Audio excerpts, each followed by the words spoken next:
హరి ఓం శ్రీ గురుభ్యో నమ. శ్రీ బటుకనాథాయ నమ. శ్రీ గణాధిపతయే నమ.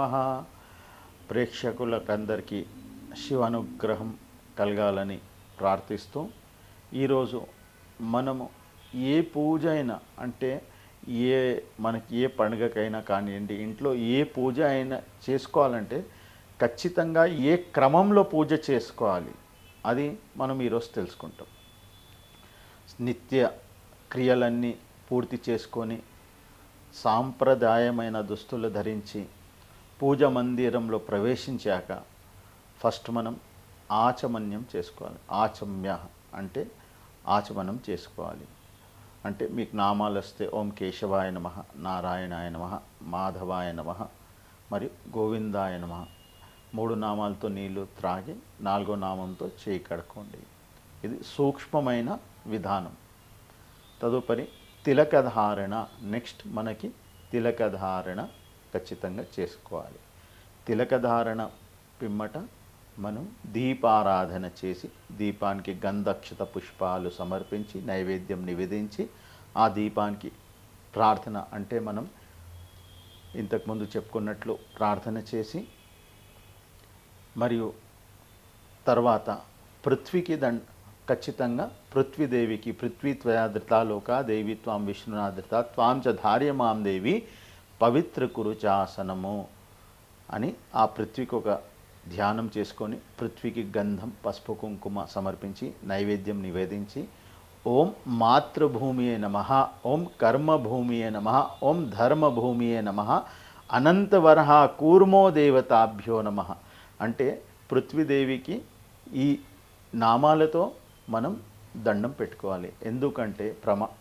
ఎందుకంటే ఈ పృథ్వీకి ధరించిన విష్ణుమూర్తి 3 అవతారాలు: కూర్మ అవతారము, వరహ అవతారం, అనంత సర్పం అంటే విష్ణుమూర్తి వెనుకలో ఉంటారు కదా అనంత సర్పం అనేసి. ఈ 3 స్వరూపాల్లో స్వామి పృథ్వీకి ధరించి ఉన్నారు. పృథ్వీ పూజ తర్వాత ఒక చెంబులో మనం నీళ్లు పెట్టుకొని అందులో గంగాది నదికి నామమంత్రాలతో ఓం గంగాయ నమః, ఓం కృష్ణాయ నమః, ఓం గోదావరియే నమః అని నామమంత్రాలతో, లేకుంటే ఓం గంగా చయమునా చేవ కృష్ణ గోదావరి సరస్వతి నర్మదా సింధు కావేరి జల్ అస్మిన్ సన్నిధిం కురు అని ఒక ప్రార్థన ద్వారా ఆ నీటిలో గంగాది నదిలో ఆవాహించి ఆ కలశానికి గంధం పసుపు కుంకుమతో పూజించి నైవేద్యం నివేదించి ఒక పూతో కానివ్వండి లేకుంటే ఆకుతో కానివ్వండి దేవత అంటే ఏదైతే మనం మండపం పెట్టుకున్నామో ఆ మండపం మీద ప్రోక్షణ చేసి పూజ ద్రవ్యాల మీద ప్రోక్షణ చేసి ఆత్మ ప్రోక్షణ అనేది కూడా మన మీద కూడా ప్రోక్షణ చేసుకున్నారు. పిమ్మట స్వస్తివాచనం అంటే స్వస్తివాచనం మంత్రాలు అందరికీ తెలియాలంటే అది చదవాలంటే కొంచెం ఇబ్బందికరంగా ఉంటుంది. కానీ చిన్న భావం ఒకటి నేను చెప్పేస్తా ఇక్కడ. ఓం ద్యోహౌ శాంతి, అంతరిక్షగుం శాంతి, పృథివీ శాంతి, రాపః శాంతి, ఓషధయషు శాంతి, వనస్పతియ శాంతి, విశ్వే దేవా శాంతి, సామ శాంతి, రిద్ధి శాంతి, యతో యతః సమీహసే తథో నో అభయం కురు షన్నా కురు ప్రజాభ్యోభ్యాం న పశుభ్యో సుశాంతిర్భవతు సుశాంతిర్భవతు సర్వ అరిష్ట సుశాంతిర్భవతు. ఈ ఒక శాంతి మంత్రంలో ఏంటంటే మనకి అగ్ని ద్వారా, వాయు ద్వారా, జల ద్వారా, ఆకాశం ద్వారా, పృథ్వీ ద్వారా, ఔషధుల ద్వారా స్వామి మాకు ఎలాంటి హాని కలగకూడదు, ఇవన్నీ మాకు అనుకూలంగా ఉండాలి. వాయు విషపూరితంగా అయితే మనకి అనారోగ్యాలు తెస్తుంది. అగ్ని మన సీమకైనా ఎక్కువైతే అది మనకి కాల్చేయచ్చు. కాబట్టి ఇవన్నీ మాకు అనుకూలంగా ఉండాలి. ఎందుకంటే ఇందాక మనం చెప్పుకున్నాం కదా, యద్భావం తద్భవతి. ఫస్ట్ మీ భావన ఏ విధంగా ఉంటుందో దేవత కూడా అదే విధంగా మీకు అనుగ్రహిస్తారు. కాబట్టి ఈ స్వస్తివాచన అంటే ఇది భద్ర సూక్త, ఆణో భద్ర అని పెద్ద సూక్తం ఉంది. ఆ సూక్తానికి మనం ముందు తెలుసుకుంటాం, కానీ సూక్ష్మంగా మీకు ఇప్పుడు చెప్పాము. దీని తర్వాత శ్రీ మహాగణాధిపతే నమః, లక్ష్మీనారాయణాభ్యాం నమః ఈ విధంగా మీ ఒక కులదేవత, గ్రామదేవత, స్థాన దేవత అందరికీ మీరు ఒక అక్షతలు కొన్ని చేతిలో పట్టుకొని ధ్యానించి ఆ గణపతి అంటే పసుపు గణపతి దగ్గర సమర్పించాక మీరు సంకల్పం చెప్పుకోవాలి. అసలు సంకల్పం ఎందుకు చెప్పాలి? సంకల్పం అంటే మీరు ఏ ఆఫీస్కైనా మీకు ఏదైనా ఇబ్బంది ఉంటే, మీకు ఎలక్ట్రిసిటీ ఇబ్బంది ఉందనుకోండి, ఆఫీస్కి వెళ్ళినప్పుడు అలా ఓరల్గా చెప్తే నడవదు, అక్కడ అప్లికేషన్ రాయాలి. పూజలో కూడా సంకల్పంకి ఉన్న స్థానం అదే. కానీ సంకల్పం సకామ నిష్కామ అంటే సకామంగా నిష్కామంగా రెండు విధాలుగా ఈ సంకల్పం గురించి వివరంగా ఇంకా మనం తెలుసుకుంటాం. కానీ ఇప్పుడు నేను కొంచెం చెప్పేస్తున్నా.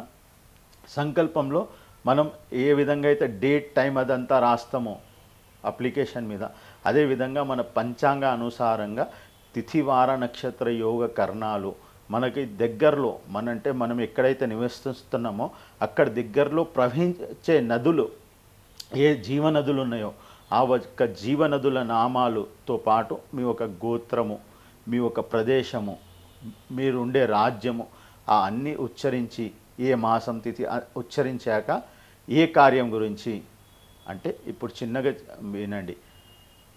రుణ రోగ్ దారిద్ర శుధ అపమృత్యు భయ శోక్ మన్సాతాప్ నివారణ అంటే రుణం, రోగం, శుధ మానసిక బాధ, భయం ఇదంతా నివారణ, ఇవన్నీ తొలగిపోనికి శ్రీ వర్చస్వ అంటే మాకు లక్ష్మి ఒక అనుగ్రహం. లక్ష్మి అంటే డబ్బులే కాదు, ఆరోగ్యాన్ని. శ్రీ వర్చస్వ మా ఆయుష్యం మంచి ఆయుష్.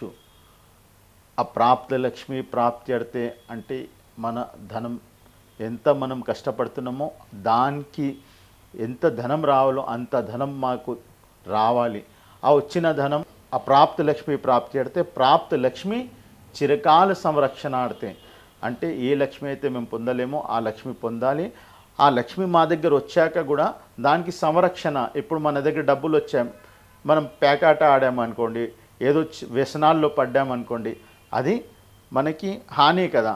ఆ వచ్చిన డబ్బు సదుపయోగం కావాలి మాకి, మా పిల్లలకి, అందరికీ అని ఈ భావంతో సంకల్పం తర్వాత ఫస్ట్ గణపతి పూజ, గణపతి గౌరీ పూజ, తర్వాత కలశారాధన తర్వాత షోడశ మాతృక పూజ.